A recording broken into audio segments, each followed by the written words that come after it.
The Call of the Dead. It was a stormy night in October, and Lisa was home alone. She had just finished watching a horror movie on Netflix and was feeling a bit nervous. She decided to call her best friend, Amy, to chat and calm her nerves. She picked up her phone and dialed Amy's number. It rang a few times, and then she heard a familiar voice. "Hello? Hey, Amy, it's me, Lisa. How are you?" "Lisa? Is that really you?" "Of course it's me. Who else would it be?" There was a pause, and then Amy said in a trembling voice, "Lisa, you're dead. You died in a car crash 2 weeks ago. I went to your funeral. How can you be calling me?" Lisa felt a chill run down her spine. She thought it was a sick joke, or maybe a prank call. She checked the caller ID, and saw that it was indeed Amy's number. "Amy, stop messing with me. This isn't funny. Where are you?" "I'm at home, Lisa. I swear, I'm not lying. You're dead. I don't know how you're calling me, but it's not possible. You're dead. You're dead. You're dead." Lisa heard Amy sobbing on the other end of the line. She felt a surge of anger and frustration. She wanted to scream at Amy, to tell her to stop playing games with her. She was about to hang up when she heard another voice on the line. It was a deep, raspy voice that sounded like it came from beyond the grave. "Hello, Lisa. We've been waiting for you." Lisa dropped the phone in horror and ran to the door. She tried to open it, but it was locked. She looked for the keys, but they were nowhere to be found. She realized that she was trapped in her own house, with no way out. She heard the phone ring again, and the voice say, "Don't bother, Lisa. You can't escape. We're coming for you." Lisa screamed and collapsed on the floor. She curled up into a ball and prayed for help. But no one came. No one heard her. No one saved her. She was alone. She was dead. She was one of us. The voice in the woods. Sam and Jake were best friends who loved camping. They decided to spend a weekend in the woods, away from the city and the stress. They packed their tents, sleeping bags, food, and flashlights, and drove to a secluded spot near a lake. They set up their camp, made a fire, and roasted some marshmallows. They talked about their lives, their dreams, and their fears. They laughed and joked, and enjoyed the peaceful night. Around midnight, they decided to call it a night and go to sleep. They crawled into their tents, zipped them up, and turned off their flashlights. They wished each other good night, and drifted off to sleep. A few hours later, Sam woke up to a strange noise. It sounded like someone was whispering outside his tent. He listened carefully, and heard a voice say, "Sam, Sam, Sam." He thought it was Jake, trying to scare him. He decided to play along, and whispered back, "What?" The voice said, "Sam, Sam, Sam. Come out, Sam. I want to show you something." Sam felt a chill run down his spine. The voice didn't sound like Jake. It sounded cold and sinister. He grabbed his flashlight and unzipped his tent. He peeked outside and saw nothing but darkness. He called out, "Jake, is that you? Stop messing with me, man. It's not funny." There was no answer.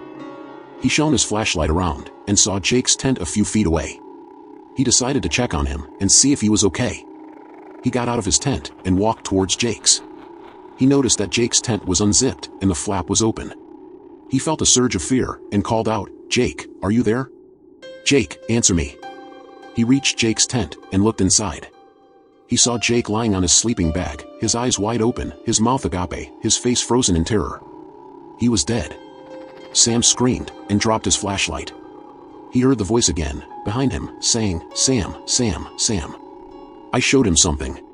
Now I want to show you something too." Sam turned around and saw a dark figure standing over him. It had glowing red eyes, sharp teeth, and long claws. It smiled and said, "Hello, Sam." Sam tried to run, but it was too late. The creature grabbed him and dragged him into the woods. He screamed and screamed and screamed. But no one heard him. No one helped him. No one saved him. The doll in the attic. Anna was a young girl who loved dolls. She had a large collection of them, and she treated them like her best friends. She would dress them up, comb their hair, and talk to them every day. One day, her parents decided to move to a new house. They packed their belongings and loaded them into a truck. Anna was sad to leave her old home, but she was excited to see her new one. When they arrived at the new house, Anna was amazed by how big and beautiful it was. It had a spacious garden, a cozy living room, and a bright kitchen. But what caught her eye the most was the attic. She asked her parents if she could explore it, and they agreed, as long as she was careful. She ran up the stairs and opened the door to the attic. She was greeted by a dusty and dark room, filled with old furniture, boxes, and trunks. She walked around and looked for anything interesting. She found some old books, some paintings, and some clothes. But then, she saw something that made her heart skip a beat. It was a doll. A beautiful porcelain doll, with curly blonde hair, blue eyes, and a pink dress. It was sitting on a rocking chair, with a smile on its face.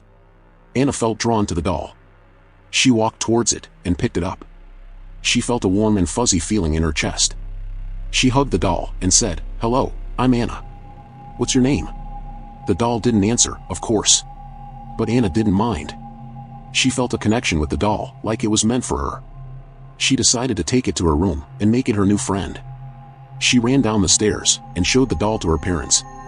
They were surprised by her discovery, but they let her keep it. They said it was probably left behind by the previous owners, who had moved away a long time ago. Anna was happy. She took the doll to her room, and placed it on her bed. She introduced it to her other dolls, and gave it a name. She called it Lily. She spent the rest of the day playing with Lily, and telling her stories. She felt like Lily was listening to her, and understanding her. She felt like Lily was the best friend she ever had. That night, she went to sleep with Lily by her side. She cuddled with her, and whispered, "Good night, Lily. I love you." She closed her eyes, and drifted off to sleep. She didn't hear the doll whisper back, "Good night, Anna. I love you too." She didn't see the doll's smile turn into a smirk. She didn't know that the doll had a secret. A dark and deadly secret. A secret that would soon turn her dreams into nightmares. The end. The call from the grave. It was a stormy night in October, and Lisa was home alone. She had just finished watching a horror movie on Netflix, and was feeling a bit spooked. She decided to call her best friend, Kelly, to chat and calm her nerves. She picked up her phone and dialed Kelly's number. It rang a few times, and then she heard a familiar voice. "Hello? Hey, Kelly, it's me, Lisa. How are you?" There was a pause, and then Kelly said, "Lisa, is that you?" Lisa felt a chill run down her spine. Kelly sounded scared and confused. "Yeah, it's me. What's wrong?" Kelly's voice trembled as she said, "Lisa, you need to listen to me. This is very important. You have to get out of your house right now. There's someone there with you." Lisa felt a surge of panic. She looked around her living room, but saw nothing unusual. "What are you talking about, Kelly? There's no one here. It's just me." Kelly said, "No, Lisa, you don't understand. There's someone in your house. He's been watching you for a while. He's the one who killed me." Lisa felt her blood turn to ice. She remembered the news report she had seen a week ago about a serial killer who had murdered several young women in the area. One of them was Kelly. "Kelly, this isn't funny. This is a sick joke. You're not dead. You're alive. I saw you yesterday at school." Kelly said, "Lisa, please, believe me. I'm not joking. I'm dead. He killed me. He stabbed me in the chest and left me in a ditch. He took my phone and kept it. He's been using it to call his other victims. He likes to toy with them before he kills them. He's in your house right now, Lisa. He's coming for you." Lisa felt tears streaming down her face. She wanted to scream, but she couldn't. She was paralyzed with fear. "Kelly, how are you talking to me? How is this possible?" Kelly said, "I don't know, Lisa. I don't know how this works. Maybe it's a miracle. Maybe it's a curse. Maybe it's a chance to save you. Please, Lisa, please, just get out of your house. Run. Call the police.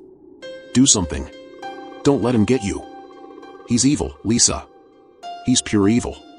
Lisa heard a loud thud from upstairs. She heard footsteps on the stairs. She heard a door open. She heard a voice say, "Hello, Lisa. I've been waiting for you."